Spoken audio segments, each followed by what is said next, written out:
Hello বন্ধুরা, সবাই কেমন আছো বলো? আশা করছি সবাই ভালো আছো। আমরাও বেশ ভালো আছি। তো তোমাদের জন্য আবার একটা নতুন ভিডিও নিয়ে চলে এলাম। তো আমরা যাচ্ছিলাম ভোট দিতে। দেখো আমাদের ভোট দেওয়া হয়ে গেছে।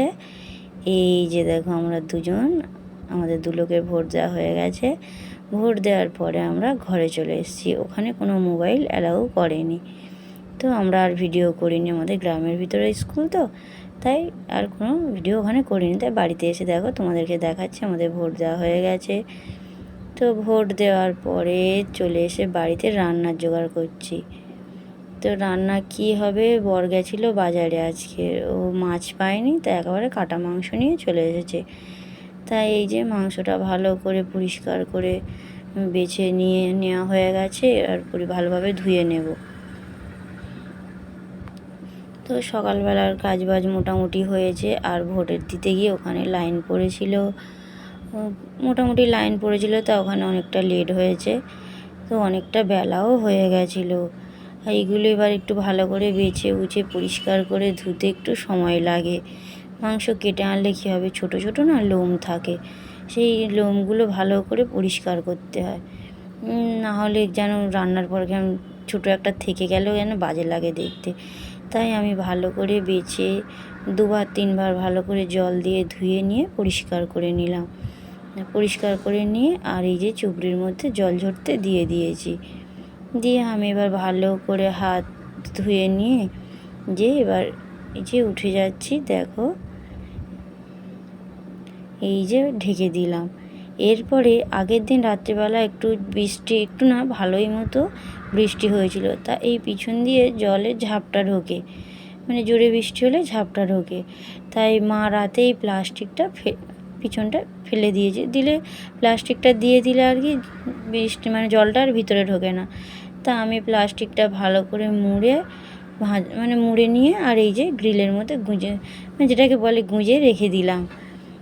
আর এটা গুঁজে রাখলে কী হয়, একটু আলো ঢোকে, আর একদম একভাবে ফেলা থাকলে একটু হাওয়া বাতাসও ঢোকে না, একটু বাইরের আলোও ঢোকে না। আসলে বাড়ির চারি সাইডটা ঘেরা তো, বাইরের আলো অতটা বাড়িতে ঢোকে না, আমাদের ঘরের ভিতর তো একদমই না। আর এই দেখো এখানে বেলা হয়ে গেছে বলে, আর আমার বর ছিল বাড়িতে, ভোটের দিন তো সব দোকানপাট বন্ধ, তা ও বাড়িতে থাকলে আমার হাতে হাতে অনেক কাজকর্ম করে দেয়।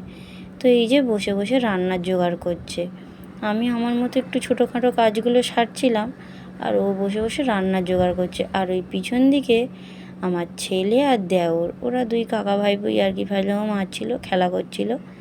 তারপরে দেওর চলে গেছে ভোট দিতে, আর বরমশাই বসে বসে রান্নার জোগাড় করছে। রান্না হবে দেখতেই পাচ্ছ। মাংস করার জন্য আলু পেঁয়াজ টমেটো কেটেই ফেলেছে, আদা রসুন পেস্ট করে রেখে দিয়েছে। তারপরে এই যে পটল ভাজার জন্য পটল কাটছে। আর হবে উচ্ছে আলু চচ্চড়ি, বড়ি দিয়ে, ডালের বড়ি দিয়ে উচ্ছে আলু চচ্চড়ি খেতে কিন্তু বেশ লাগে। আর বাড়িতে কি বলো তো, মা যদি সব কিছু খেত, মা যদি মাংস খেত, তাহলে হয়তো দুটো তরকারি দিয়ে সেরে দেওয়া যেত। মা যেহেতু মাংস খায় না, তার জন্য এই যে মায়ের জন্য পটল ভাজা উচ্ছে আলু চচ্চড়ি হচ্ছে। বলেছিলাম যে বাজার থেকে চিংড়ি আনতে পারলে না, বলছে পায়নি, মানে ভোটের কারণে বেশি দোকান বসেনি, আর তাড়াতাড়ি সব বন্ধ করে দিয়ে চলে গেছে, উঠে গেছে যেটুকু এসেছিলো, তাই ও মাংস নিয়ে চলে এসেছিলো।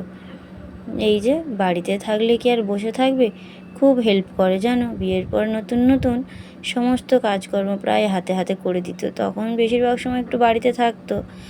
আর এই 6-7 বছর হচ্ছে প্রচুর, মানে নিজে থেকে একটা কাজের চাপ বাড়িয়েছে। ইনকাম না বাড়ালে খাবো কি আমরা। এখন সময়ের সাথে সাথে তো সমস্ত জিনিসপত্রের দাম বাড়া, তারপরে বাচ্চা কাচ্চার পিছনে খরচ আছে, নিজেদের খরচ আছে, সংসারের খরচ আছে, তার জন্য ইনকামটাও বাড়াতে হয়। তাই ও নিজেকে অনেক ব্যস্ত করে দিয়েছে। দোকানে ঢুকলে আর বাড়িতে ঢোকার সময় হয় না, আর আগের মতো আর আমাকে হেল্প করতে পারে না। তার জন্য মাঝে মাঝে বলে যে তোমাকে আর আগের মতো সংসারের কাজে হেল্প করতে পারি না। আমি বলি তাতে কি আছে, তুমি তো আর সারাদিন বসে থাকো না, তবু যেটুকুনি সময় বাড়িতে থাকে তাও অনেক কিছু করে দেয়।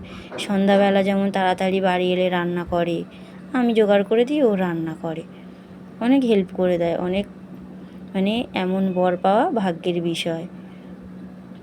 আমি চাই আমার বরের মতো যেন প্রত্যেকটা মেয়ের বর হয়, কোনো কিছু চাওয়ার আগেই এনে হাজির করে দেয়। তো যাই হোক, কথা বলতে বলতে দেখো ও এখানে রান্নার জোগাড়টা খুব সুন্দরভাবে ধুয়ে কেটে, মানে সবজিগুলো কেটে ধুয়ে একদম গুছিয়ে গাছিয়ে আমাকে রেডি করে দিচ্ছে। আর আমি এখানে বসিয়ে দিয়েছি পটল ভাজাটা। দেখতে পাচ্ছ তেলের উপরে, আমি না একসাথে অনেক পটল ভাজতে পারি না, মানে তেলের উপর ডুবো তেলে না ভাজলে যেন মনেই হয় না যে পটল ভাজছি বলে, কেমন একটা সবুজ সবুজ হয়ে থাকলে যেন মনে হয় কাঁচা হয়ে আছে। তা আমি আমার মতো পটল ভাজা বসিয়েছি, আর ও সবজি কেটে ধুয়ে পরিষ্কার করে এই জায়গাটাকেও পরিষ্কার করে দেবে। ওর প্রায় সবজি কাটা শেষ হয়ে এসেছে, ও পরিষ্কার পরিচ্ছন্ন। আর মাও দোকান থেকে চলে এসেছিলো, এসে পিছনে এই যে শুয়ে রয়েছে, দুই মাই বেটা গল্প করছে। আর এই উচ্ছেটা আমি কাটতে বারণ করলাম, কারণ অনেকটা হয়ে যাবে তরকারি। মাংস হলে বাড়ির কেউ আর অন্য তরকারি খেতে চায় না। এই যে দেখো বঁটি নিয়ে কত ইয়ার্কি মারছে, দেখো শুধু মুখটার অবস্থা দেখেছো। ও কিন্তু প্রচণ্ড ইয়ার্কি ফাজলামো মারতে ভালোবাসে, তবে হ্যাঁ আগের তুলনায় ওর ইয়ার্কি ফাজলামো মারাটা বন্ধ হয়ে গেছে। মানুষের জীবনে তো সব সময় সব দিন এক থাকে না, বছর 2 বছর 3 মাস 4 মাস হচ্ছে ওর বাবা চলে যাওয়ায়, মানে আমার শ্বশুরমশাই চলে যাওয়াতে ও অনেকটা ভেঙে পড়েছে। তারপর থেকে ওর অনেক ইয়ার্কি ফাজলামো বন্ধ হয়ে গেছে। এখন ইয়ার্কি ফাজলামো মারে, হাসি মুখে থাকে, যে মানে যেমনটা থাকার দরকার থাকে। তারপরে দেখো আমি আমার মতো রান্না করছিলাম, তা বলছে কি বসে থেকে কি করব, বাড়ির পিছন দিকটা প্রায় 1 বছরের বেশি হয়ে গেছে পরিষ্কার করা হয়নি। এদিকে ঘরের প্লাস্টার হয়েছিল, সমস্ত নোংরা এই পিছন দিকে ফেলা হয়েছিল, প্লাস্টিক বালি ধুলো সব কিছু পিছন দিকে ফেলা হয়েছিল, আর পরিষ্কার করে হওয়া ওঠেনি আর কি, হয়ে ওঠেনি, সময় পাইনি, একের পর এক সমস্যার কারণে আর পরিষ্কার করা হয়নি। তা বলছে আজকের বাড়িতে আছি তাই, আর এই বাতিল টায়ারগুলো না পিছন দিকে নোংরা ফেলে ফেলে পুরো ঢাকা পড়ে গেছে, মানে সারাদিনে যত আবর্জনাগুলো ফেলা হয় তো এই টায়ারগুলো নোংরাতে ঢাকা পড়ে গেছে। তা ও সেগুলোকে পরিষ্কার করছে, এই যে টায়ারগুলো সব বের করছে। বলছে আমি একটু জায়গাটা পরিষ্কার করি, কারণ দেখো বর্ষা পড়ে গেছে, এখন কিন্তু ভালোই ঝড় বৃষ্টি হচ্ছে। আর এরপরে যখন ভালো মতো বর্ষা পড়ে যাবে, চারিদিকে পোকামাকড় বাইবে, সব থেকে বেশি ভয় আমার সাপে। এই সাপ যদি ঘরে ঢোকে না খুব ভয় লাগে। তো যার জন্য বলছে আজকে আমি বাড়িতে আছি, আমি এগুলো ভালো করে পরিষ্কার করে দিই। আর আমাদের এই জাম গাছটাতে না খুব বড় বড় শুঁয়োপোকা হয়, ঠিক প্রতি বছরই হয় শুঁয়োপোকা। আগের বছর বলেছিল গাছটা কেটে দিই, তা গাছের জামটাও বেশ বড় বড় হয়, যার জন্য মা কাটতে দেয়নি। তাইও বলছে এবছর আমি অবশ্যই কেটে দেবো, এই গাছটা রাখবো না। নিয়ে এত বড় বড় শুঁয়োপোকা হয়, এখানে ও পরিষ্কার করতে গিয়ে ওর হাতে শুঁয়োপোকা ফুটেছিল কাঁটা, সে কাঁটা আমি চুল দিয়ে ঘষে তুলে দিয়েছি। আর এই যে দেখো অনেকটা প্লাস্টিক নোংরা এক জায়গায় করে ও এখানে আগুন ধরানোর চেষ্টা করছে, কিন্তু কী বলো তো সমস্ত কিছু ভিজি, আগের দিন রাতে বৃষ্টি হয়েছে, আর তার উপর আমি এখানে তো সারাদিনে নোংরা জল এটা ওটা সব কিছুই ফেলা হয়, একটা বাড়িতে কতটা আবর্জনা পড়ে সেটা তোমরা সবাই জানো, তো এখানে সব ফেলা হয়। তো এই যে ও দোকানে পোড়া মোবিল ছিল, তা সেইগুলো দিয়ে এই যে আগুনটা ধরিয়েছে, মোটামুটি ধরেছে, সমস্ত কিছু পড়েনি। তা এইগুলো করতে করতে না অনেক বেলা হয়ে গেছে, যার জন্য তোমাদেরকে আর আমার তরকারিগুলো আর আমি দেখাতে পারলাম না গো, যে বলে দিয়েছিলাম কী কী রান্না করেছি। তো এই যে এই কাজগুলো ও করছিল। তো আমরা খাওয়া দাওয়া করে বিকেল প্রায় 5টার দিকে গেছিলাম একটু নদীর ধারে ঘুরতে ঠিক না, মানে আমার শ্বশুরমশাই বাবার সমাধি দেখতে গেছিলাম। ছেলেটা যাবে যাবে করে অনেক দিন থেকে করছে আমি দাদুকে দেখতে যাব, ও কিন্তু এখনও বোঝে না যে দাদু ওখানে আর নেই, মানে আমাদের তো সমাধি দেওয়া হয়, পোড়ানো হয় না, যার জন্য আমাদের এই নদী ভেড়িতে বাবা মানে শ্মশানের পাশেই সমাধি দেওয়া হয়েছিল। ও তো দেখেছিল যে বাবাকে মাটির ভিতরে বসিয়ে দেওয়া হয়েছিল, ও মনে করে এখনও পর্যন্ত দাদু ওখানে বসেই আছে, মানে মানুষটাকে যেমনভাবে দেওয়া হয়েছে তেমনভাবেই রয়েছে। ও কিন্তু আর জানে না যে মানুষটার ওর ভিতরে নেই। তো প্রায় 1-1.5 বছর পরে আমরা নদী ভেড়িতে ঘুরতে গেছি।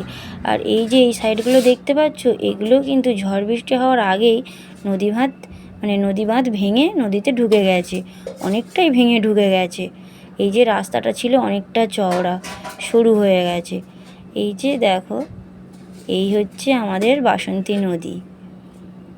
এই যে আমাদের বাড়ি থেকে বেশ মানে খুব একটা দূরে না, গ্রামের ভিতর দিয়ে ঢুকে ঢুকে অনেকটা রাস্তা আছে, তো আমরা একটু রাস্তার উপর দিয়ে বাইক নিয়ে এসেছিলাম। এই যে দেখো নদীর জল কিন্তু একদম চকচক করছিল, কোনো ঘোলা ভাব ছিল না।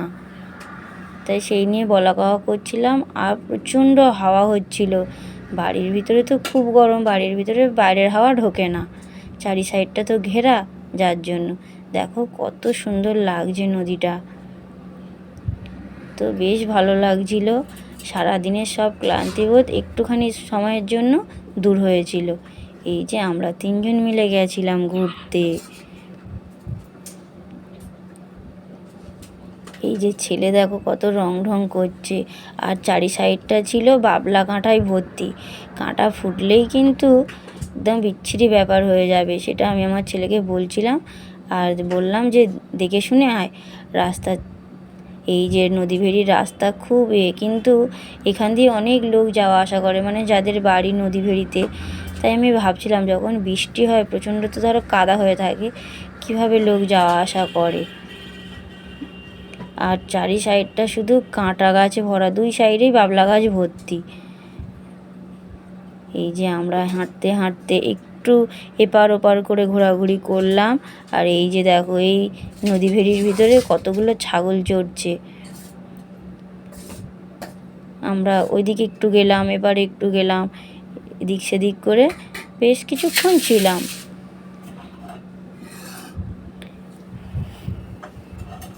তো বন্ধুরা, তোমরা কে কোথা থেকে ভিডিওটা দেখছো একটা কমেন্ট করে জানিও।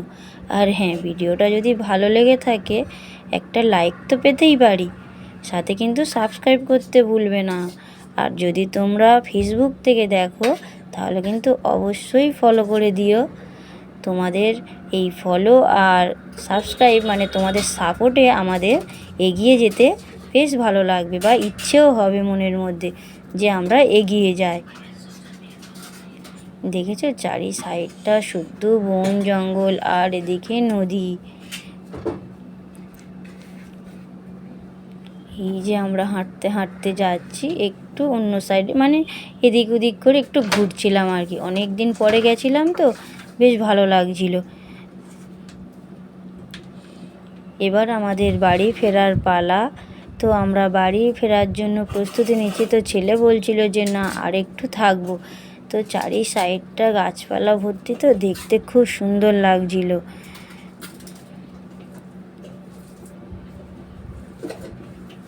তো আমাদের এই নদী ভেড়িটা তোমাদের কেমন লাগলো অবশ্যই কিন্তু জানাবে, জানাতে ভুলবে না। আর এখানে দাঁড়িয়ে তো 2-1টা আমরা শর্ট ভিডিও করেছি, বেশি করিনি, 2-1টা ভিডিও শর্ট ভিডিও করেছি। এই যে আমার ছেলে কিন্তু নাচতে পারে না, আর সবার সামনে নাচেও না। ও একা একা যখন থাকে একা একা একটু নাচে হেলে দুলে। আর এই যে দেখো, বুঝেছো,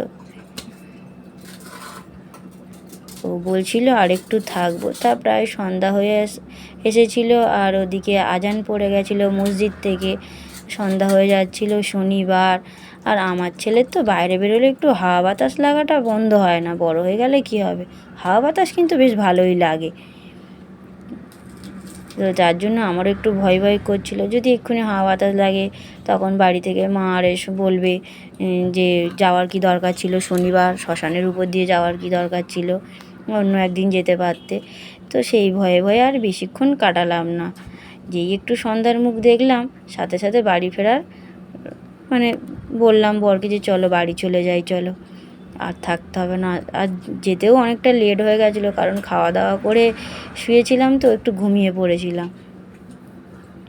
তো এই যে আমরা বাড়ি ফেরার পথে, এই যে দেখো এইখানটায় হচ্ছে মানে আমাদের পুকুর নেই, যার কারণে বাবার কাজে এখানে আমরা কাজ করেছিলাম। আর এই যে দেখতে পাচ্ছ আমাদের গ্রামের ভিতরে এই শ্মশান, আর এই যে শ্মশানের বাম দিকটায় হচ্ছে বাবার সমাধি, ঠিক ওই যে দেখতে পাচ্ছ ওই জায়গাটা, শ্মশানের একদম বাম দিকে বাবার সমাধি আছে। ছেলে অনেক প্রশ্ন করছিল, আর এখানে কিছু ছাগল বাচ্চা রাস্তার উপরে ছাগল ছানা খেলা করছিল। এই যে আমাদের এখানে শ্মশান, ছোট্ট একটা শ্মশান। আর এই যে আমার ছেলে ওখানে দাঁড়িয়ে দাঁড়িয়ে বলছিল যে দাদু ওখানে আছে তো। তো তারপরে আমার বর গেল বাইকটা নিয়ে আসতে। তো আমরা এবারে বাড়ির পথে রওনা দেব। বন্ধুরা, ভিডিওটা ভালো লাগলে কিন্তু আবারও বলছি তোমাদের একটা সাবস্ক্রাইব তো পেতেই পারি বলো, আর একটা লাইক তো অবশ্যই তোমরা করবে। জানি তোমরা খুব ভালো, আমাদেরকে খুব খুব ভালোবাসা দেবে এবং আমাদের ভালোবাসাও তোমরা নেবে। তো বন্ধুরা, ভিডিওটা এখানেই শেষ করছি। দেখা হচ্ছে পরের ভিডিওতে। হ্যাঁ, তোমরা কিন্তু লাইক করতে ভুলবে না। তোমরা যদি লাইক না করো আমাদের কি ভালো লাগবে বলো? তো দেখা হচ্ছে কিন্তু পরের ভিডিওতে। তোমরা সবাই ভালো থেকো, সুস্থ থেকো। আমরাও চেষ্টা করব ভালো থাকার। এই যে তোমাদের দাদাভাই বাইক নিয়ে চলে এসছে। তো ভিডিওটা এখানেই শেষ করলাম।